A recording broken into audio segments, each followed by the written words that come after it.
दर्शकों नमस्कार। आप सबका स्वागत है फिर से हमारे इस YouTube के चैनल में।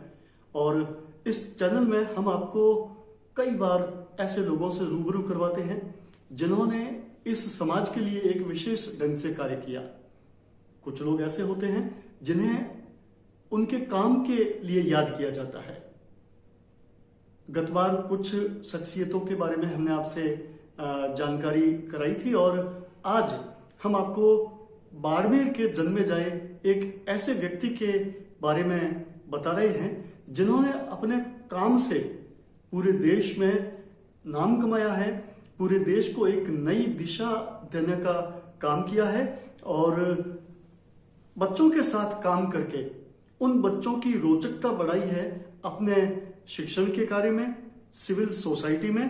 और खास तौर से कहना चाहिए कि जब से हमारा ये मिशन शुरू हुआ है देश में साफ सफाई के लिए मोदी जी के कर कमलों द्वारा, उसके बाद से इस बाड़मेर की शख्सियत का महत्व और बढ़ गया है, क्योंकि उन्होंने कचरे के प्रबंधन और बहुत सारी ऐसी चीजों के बारे में, टॉयज के बारे में, खासतौर से खिलौनों के बारे में, टीचर विथ टॉय, इस अभियान से जुड़े और इसके लिए विशेष कार्य किया। जी हाँ दोस्तों, मैं आप सबके साथ में हूं, आपका दोस्त ओम जोशी। और आज मैं आपको परिचय करवा रहा हूं, मिलवा रहा हूं डॉक्टर रमेश धारू से, जिन्होंने एक विशेष तरह का कार्य किया। आइए मिलते हैं डॉक्टर रमेश धारू से। तो श्रोताओं, हमारे बीच में हैं डॉक्टर रमेश धारू, जिन्होंने अपने कुछ विशेष कामों से पूरे देश की सिविल सोसाइटी का ध्यान अपनी ओर आकर्षित किया। डॉक्टर रमेश धारू, आपका स्वागत है हमारे इस चैनल में और हमारे इन प्यारे दर्शकों के बीच में। डॉक्टर रमेश धारू वैसे तो एक साधारण शिक्षक है और पास ही में बाड़मेर शहर से लगभग 35 किलोमीटर दूर विश्व प्रसिद्ध एक मंदिर है, किराड़ू की प्राचीन मंदिर, उसके पास में एक गांव है सियानी। तो सियानी के सीनियर सेकेंडरी स्कूल में आप टीचर है, और लेकिन टीचर के साथ साथ बहुत सारे ऐसे काम करते हैं जिससे आपकी पहचान बनी है। डॉक्टर रमेश जी, आप अपने बारे में कुछ हमारे दर्शकों को बताएं। जरूर है। मैं ये समझ रहा हूँ कि बच्चे खेलते हैं और खेल से बच्चों की समझ बढ़ती है। तो हम लोग जब समझ की जब बात आती है तो खेल को लेके मैं कुछ खिलौने बनाना स्टार्ट किया जी। और वही खिलौने में जब क्लास में किसी विषय को लेके पढ़ाता था तो वो बच्चों को अच्छा आनंद आता था। तो उसको लेके मैंने बहुत सारा काम किया है, विशेषकर ऐसे अनुपयोगी सामग्रियों से उपयोग करने का प्रयास किया। अच्छा, अनुपयोगी सामग्री को उपयोगी जामा पहनाया आपने, और आपके पास बहुत विशाल क्षेत्र है बच्चों का, शिक्षकों का, बहुत सारी सोसाइटीज का। तो क्या इस काम को करने के लिए आपने कहीं से कोई ट्रेनिंग ली या प्रशिक्षण लिया कुछ? ऐसा नहीं था, लेकिन सीसीआरटी में जब गया मैं, तो वो जहाँ उन्होंने मुझे कला सिखाई जी, वहाँ एक SUPW कैंप लगता है और उदयपुर में मुझे पहले बार किया जी। तो भारत के जो ट्रेडिशनल हमारे जो उद्योग धंधे हैं, जैसे कढ़ाई बढ़ाई का है, टाई एंड डाई का है, या पपेट बनाना है, या कुम्हार के जो काम है बर्तन बनाने के, वो उससे देखा तो हमने सोचा, तो हमने वहाँ बातचीत की तो उन्होंने कहा कि ये चीज है। लेकिन एक बार क्या हुआ कि उस दौरान जब मेरे को सीखने का मौका तब लालित होगा कि वहाँ विद्यावन पीठ के प्रिंसिपल से मैंने कहा कि मैं कुछ करना चाहता हूँ। तो वो सुबह की शहर में थे फतेह सागर के, और मैं भी उनके साथ साथ रवाना हुआ। तो वो कह रहे थे कि देखो कितना पॉलिथीन बिखरा हुआ है और ये इतनी सुंदर झील है, इसके पानी की बोतलें तैर रही है, इसको लेके बड़ा वो संवेदन थे। तो ये मेरे को लगा कि मैं इस पे ही काम करना चाहता हूँ। तो जब मैं वापिस आया तो देखा तो मेरे मित्र जो आपस में हैं लड़ रहे थे। अच्छा। क्योंकि वो पानी का जो जग था जी, वो एक ही था। अच्छा। और वो दाढ़ी शेविंग करना चाहते थे, वो शेविंग हो नहीं पा रही थी। अच्छा। उस कैंप के दौरान बहुत सारे पूरे इंडिया के लोग आते हैं। हाँ। और सीसीआरटी कैंप बहुत शानदार होता है और इतना बढ़िया होता था वो जी। तो वो जब लड़ रहे थे एक पानी के जग को लेके, तो हमने उस बोतल को उसी समय काट कर उसको एक दूसरा सप्लीमेंट तैयार कर दिया। अच्छा अच्छा। तो वहां ऐसा लगा कि ये जरूरत बन गई हमारी। तो उसी को लेके मैं आजकल उसी जब वो देखता हूँ तो वो मेरे को लगता है कि मैंने क्या किया। तो वो वहां उसका उपयोग होने लगा। मतलब आवश्यकता आविष्कार की जननी है, इस सिद्धांत को वहां आपने प्रतिपादित कर दिया और वो बोतल को जग का रूप दे दिया, एक टेम्परेरी विकल्प तैयार हो गया। तो और दूसरी बात कि आपने उन प्रिंसिपल को, जो विद्यापीठ के प्रिंसिपल थे, उनके दर्द का जो मर्म था उसको आपने समझा और उसको फिर आपने असली जमा पहनाने की एक विशाल व्यापक यात्रा शुरू की। तो इसमें आपके कौन कौन साथी रहे, किस तरह से आपने काम शुरू किया? मेरी मदर चाहती थी कि मैं बड़ा होकर बड़ा आदमी बनूं, क्योंकि मेरी माँ जो है गलियों में सफाई का काम करती है जी। और वो जब कहती थी कि मेरा बच्चा पढ़ रहा है और कॉलेज में पढ़ेगा, तो मेरी माँ की जो जिज्ञासा मैंने देखी और वो मुझे चाहती थी कि वो कुछ बने, तो बनने के लिए मुझे बहुत सारा संघर्ष करना पड़ा। अच्छा। मैं माँ के काम में हाथ भी बढ़ाता था, शाम को सुबह जल्दी जाता था ताकि लोग देखे भी नहीं, और माँ के साथ हाथ बढ़ाता था। ऐसे लेके धीरे धीरे धीरे हमारे घर में जब झाड़ू बांधने का काम आया, तो उस सीढ़ियों से जो तीली होती बांस की, उससे मैं कुछ बनाना प्रयास किया था। अच्छा। तो बांस की टोकरी की जैसे, या कोई पानी की बोतल जैसे ऐसा, या नाव जैसा बनाने का प्रयास किया। तो नाव बनी तो उस समय मुझे लगा कि मैं कुछ कर सकता हूँ, तो वो मेरे अंदर एक जहन था, क्योंकि आसपास में देखता था जी। तो इसके बाद में लेके मैं जब निकल के जब मैं आगे पढ़ाई करने लगा, हाँ। तो मुझे जोगियों की दड़ी में जाने का मौका मिला। अच्छा। वह जोगियों के बच्चे को एक सज्जन थे जो प्रिंसिपल थे, उन्होंने कहा इन बच्चों को पढ़ाना है। तो मैं भी उस समय हद पता है कि इस बच्चों को कैसे पढ़ाऊं। हाँ। लेकिन जब उनको जब पढ़ाने के बाद की, तो जैसे उनके पास टोकरी होती थी, ट से टोकरी पढ़ाता था, जो अच्छी चीज लगती थी उसी से उसका उच्चारण और वही अक्षर में देने का प्रयास किया। ठीक बात। तो वही खिलौने बन गए मेरे जीवन के एक अंदर। तो आपने उन बच्चों के साथ वो खिलौने बनाने का काम शुरू किया, और दर्शकों हम आपको बताना चाहेंगे कि भारत की एक बहुत प्रसिद्ध मैगजीन निकलती है दिल्ली से, सिविल सोसाइटी नाम से। तो सिविल सोसाइटी जो मैगजीन वाले हैं, इन्होंने इनके काम को समझा और आपके बारे में पूरा एक लेख तैयार किया, और वो लेख भी यहाँ इस पुस्तिका में प्रकाशित हुआ। और तब से लेकर अब तक डॉक्टर रमेश तारू के पास में बहुत सारे मीडिया वाले, बहुत सारे मैगजीन्स वाले, पेपर, समाचार पत्रों वाले लोग आए और इनके कार्य को जन जन तक पहुंचाया। और इनका कार्य ही ऐसा है कि बड़ी ही रोचकता उत्पन्न होती है इनके काम में। तो हम जानना चाहेंगे, सिविल सोसाइटी मैगजीन है और इसकी ओर से आपको हॉल ऑफ फेम नामक पुरस्कार दिया गया, और ये जो किताब है वो 123 देशों में जाती है और वहाँ के पाठक इस किताब को पढ़ते हैं। और इनकी जो TLM की टीचिंग लर्निंग मटेरियल की अवधारणा है, उसको बहुत सारे राज्यों के लोगों ने अपनाया, बहुत सारे राज्यों के शिक्षण संस्थानों ने भी अपनाया। उन TLM में से एक प्रमुख है ईंडाणी। राजस्थान के दर्शकों को ईंडाणी शब्द का अर्थ पता होगा, लेकिन अन्य राज्य के मित्र जो देख रहे हैं उनको बता दें हम कि राजस्थान के बहुत सारे लोकगीत हुए हैं, खासतौर से पनघट के लोकगीत। और पनघट में जब महिलाएं पानी भरने जाती है तो घड़े के ऊपर घड़ा रखती है, और सबसे नीचे जो सिर के ऊपर ईंडाणी नाम की एक कहना चाहिए रफ कपड़े से बनाई हुई चीज होती है। तो डॉक्टर रमेश जी, हम जानना चाहेंगे ईंडाणी के बारे में आपने क्या कुछ नया किया है? सर, ईंडाणी को लेके बहुत सारी विधाएं हैं, इसमें बहुत सारा चीजें हैं। आप प्राइमरी एजुकेशन पूरा पढ़ा सकते हैं, और मैं दावा कर सकता हूं कि अगर ये शिक्षण व्यवस्था में लागू कर दी जाए देश के अंदर, विशेषकर प्राइमरी एजुकेशन के अंदर, तो किसी विषय को पढ़ाने में कोई दिक्कत नहीं है, क्योंकि ये ईंडाणी माँ से जुड़ी हुई है। माँ जब पानी लेके आती है घरों में, जी। और मैं सर आपको बताता हूँ, वो जब घरों में, वो तो पानी से उसके रिलेटेड है, वो ईंडाणी देखता है तो ये वो इसका बहुत सम्मान है। वो पानी जब चलती है तो उसका बैलेंसिंग अपने घड़े को लेके करती है। तो वहां हम लोग ये देखते हैं, हमारे पीछे जो आप देख रहे हैं ईंडाणी, यही ईंडाणी है, और इसको हमने अलग अलग रूप दे रखा है। तो ईंडाणी जो है, जीरो को लिखते हैं पहले, तो हम जीरो का आविष्कार भारत में हुआ जैसे दशमलव का, तो आर्यभट्ट साहब ने किया था। तो उसी को हम बेस बनाते हैं गणित का लेके। जीरो क्या है, जीरो माइनस है या प्लस है, तो बच्चे को बेसिक नॉलेज जो है वहां से आ जाता है। अच्छा अच्छा, बिल्कुल। इंद्राणी भी गोल शून्य की तरह होती है, और वो उसका कॉन्सेप्ट जीरो का, शून्य का कॉन्सेप्ट इंद्राणी से शुरू करते हैं। चूंकि इंद्राणी लोकल भाषा का शब्द भी है और लोकल चीज है, तो बच्चे देख के बहुत आसानी से उसको समझ सकते हैं इंद्राणी को। जी जी।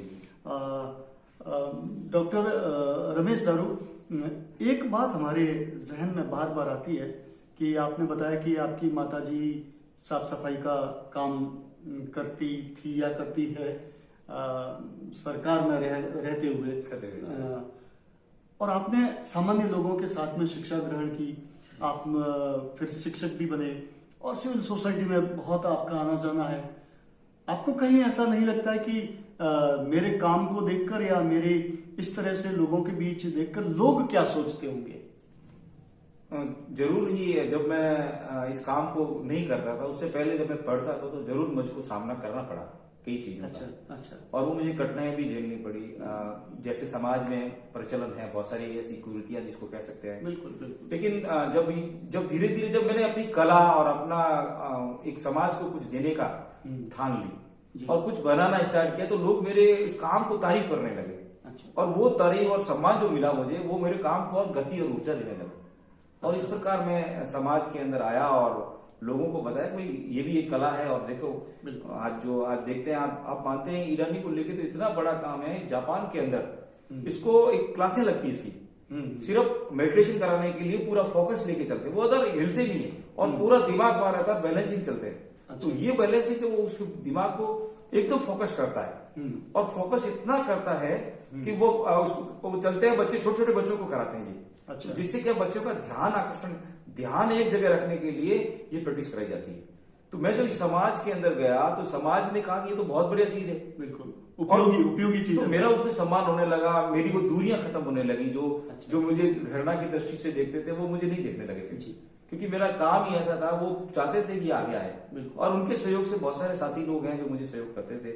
कुछ सम्मानों के बारे में बताएं, कौन कौन से सम्मान मिले आपको, किन किन ने आपको सम्मानित किया?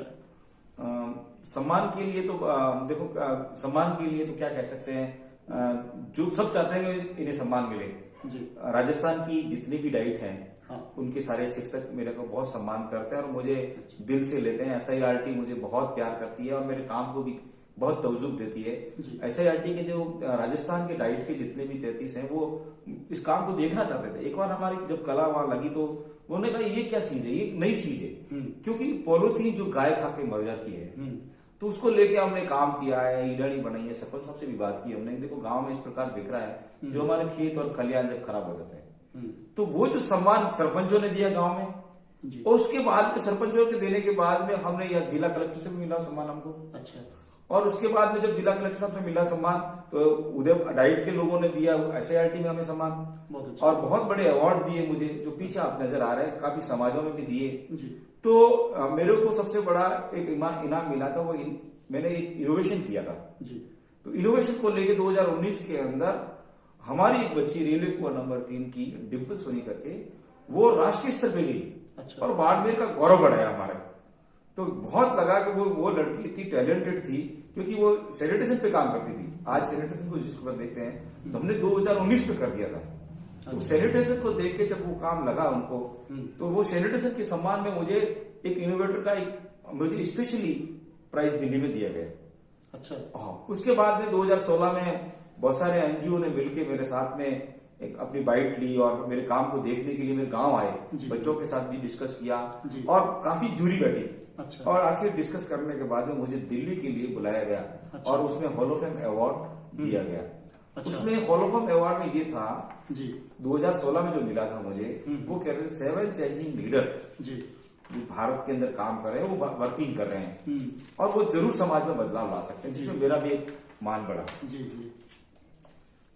तो इस तरह से आपको दिल्ली में बहुत सारे इनाम दिए गए और जिला कलेक्टर और SIRT ने भी इनाम दिए। दर्शकों, हम आपको अभी थोड़ी देर बाद इस साक्षात्कार के जस्ट बाद में कुछ इनकी सामग्री को भी दर्शाएंगे और कुछ प्रमाण पत्रों को भी बताएंगे। ये उस मैगजीन में छपे हुए कुछ फोटो है, और जिस इंद्राणी की बात हम कर रहे थे, वो इंद्राणी इस तरह से ये बच्चों बच्चे खेल रहे हैं, बच्चे खुद बनाकर खुद आनंद ले रहे हैं, ये आप इसमें देख सकते हैं।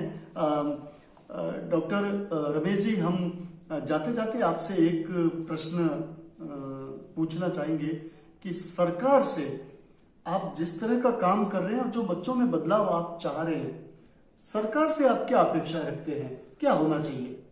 मैं सबसे नो बैग जैसे अभी चल रही है योजनाएं, लाइट बैग, नो बैग, तो मेरे पास एक ऐसी सुविधाएं हैं जी, जिसके अंदर कबाड़ से जुगाड़, जिसको कह सकते हैं आप। हाँ, कबाड़ से जुगाड़। आपने देखा ही है मेरा कबाड़ और जुगाड़, आप कई बार आते हैं मेरी वर्कशॉप में और आप बहुत ही उसकी बेहतरीन बताते हैं। तो वो कबाड़ से जुगाड़ जो है, विशेष करके बच्चों के बैग, ऐसा बैग बनाए जैसे लाइट वेट हो। अच्छा। और दूसरी बात, प्राइमरी एजुकेशन का सारा उसके अंदर टूल्स है।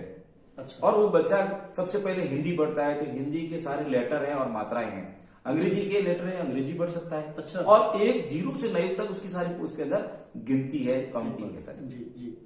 तो मतलब सरकार से ये चाहते हैं, इस बारे में एक रेफरेंस देना चाहेंगे दर्शकों को कि भी लगभग 1991-92 में प्रोफेसर यशपाल समिति बनी थी यूजीसी के थ्रू, और केंद्र सरकार द्वारा गठित वो समिति थी, और डॉक्टर यशपाल ने भी अपनी कमेटी के माध्यम से सरकार को सुझाव दिया था कि बस्ते का बोझ कम किया जाए। वहां से ये कॉन्सेप्ट धीरे धीरे धीरे अपना रूप दिखाने लगा, और आज लॉकडाउन के बाद भी ये स्थिति अब सोचने को सरकार और समाज दोनों विवश हो रहे हैं कि बस्ते का बोझ बिल्कुल ही कम किया जाए, बच्चे को एकदम लाइट मूड में रखा जाए ताकि वो कुछ सीख सके। तो सरकार से आपकी अपेक्षा है कि जो बैग का बोझ है वो थोड़ा कम किया जाए और बच्चों को खुला छोड़ा जाए सीखने के लिए, अपने आप को बनाकर, सीख कर, देख कर और अनुभव करके सीखेंगे। यही हमारे शिक्षा नीति की भी कार्यप्रणाली है वर्तमान में। तो डॉक्टर रमेश धारू, आज आप हमारे बीच में आए, और ये जो खिलौना एक क्या है, ये आपके हाथ में? एक चिड़िया है, हमने बनाने का, पक्षी को बनाने का प्रयास किया है। अच्छा। और अब शादी के महंगे जो कार्ड होते हैं लोग, तो इस प्रकार से हमने काट के ये। अच्छा अच्छा। हाँ। ये देखिए मित्रों कैसे चलता है, इसको ये ऐसे चलता है। अच्छा, ये देखिए दर्शकों, ये एक साधारण सी बात है। शादी का कार्ड है, जो हम काम शादी निपट जाने के बाद में बहुत सारे हमारे पास कार्ड आते रहते हैं और हम फेंक देते हैं या इधर उधर हो जाते हैं, लेकिन उसको कटिंग करके ये इन्होंने एक बढ़िया सा खिलौना रखा है, और ऐसे बच्चों से खुद से कटिंग करके बनवाए, ऐसा ही इनका काम है। इस खिलौने के अलावा बहुत सारी पॉलीथीन जो हम फेंक देते हैं, उनको ये इकट्ठा करके बहुत सारी चीजें बनाते हैं। पीने के पानी की बोतल से जो हम यूज लेके फेंक देते हैं और जो बहुत कचरा करती है, उसको ये उठा के इकट्ठा करके उसकी कुछ उपयोगी सामग्री बनाते हैं। बहुत सारी जूट्स की चीजें हैं, बोरियां हैं, कपड़े की थैलियां हैं जो हम फेंक देते हैं काम में होने के बाद। बहुत सारी प्लास्टिक बोतल्स, पॉलीथीन, इस टाइप की जो चीजें हम यूज एंड थ्रो है, उसको आप इकट्ठा करते हैं और कहना चाहिए कि कबाड़ से जुगाड़ बना देते हैं, अनुपयोगी से उस चीज को उपयोगी बना देते हैं। और वो चीज आज समाज में बहुत आवश्यकता है उसकी, बहुत काम में आती है। कचरा भी हट जाएगा और लोगों के वो काम आ जाएगी, रिसाइकलिंग एक हिसाब से कहना चाहिए। तो आप पर्यावरण के लिए बहुत अच्छा काम कर रहे हैं डॉक्टर रमेश धारू। राजस्थान के पश्चिमी छोर पर बसा बाड़मेर जिला और बाड़मेर शहर में आप डॉक्टर रमेश धारू इस तरह से लोगों के बीच में काम कर रहे हैं। दर्शकों, आप इस साक्षात्कार के ठीक बाद हम आपको इनके काम के बारे में अलग से एक आधे मिनट का वीडियो जरूर बताएंगे, आप देखना उसको। आप हमारे बीच में आए, हमारे दर्शकों को बहुत सारी जानकारी दी, आपका धन्यवाद। और दर्शकों, मैं हूं आपका दोस्त ओम जोशी। हम फिर से इसी तरह की कुछ विशेष लोगों को लेकर आपके सामने हाजिर होते हैं हमारे इस YouTube चैनल के माध्यम से। आप हमारे साथ जुड़ते रहना, कंटिन्यू रखना, और बहुत सारी नई नई बातें हम करेंगे। आपका बहुत बहुत धन्यवाद।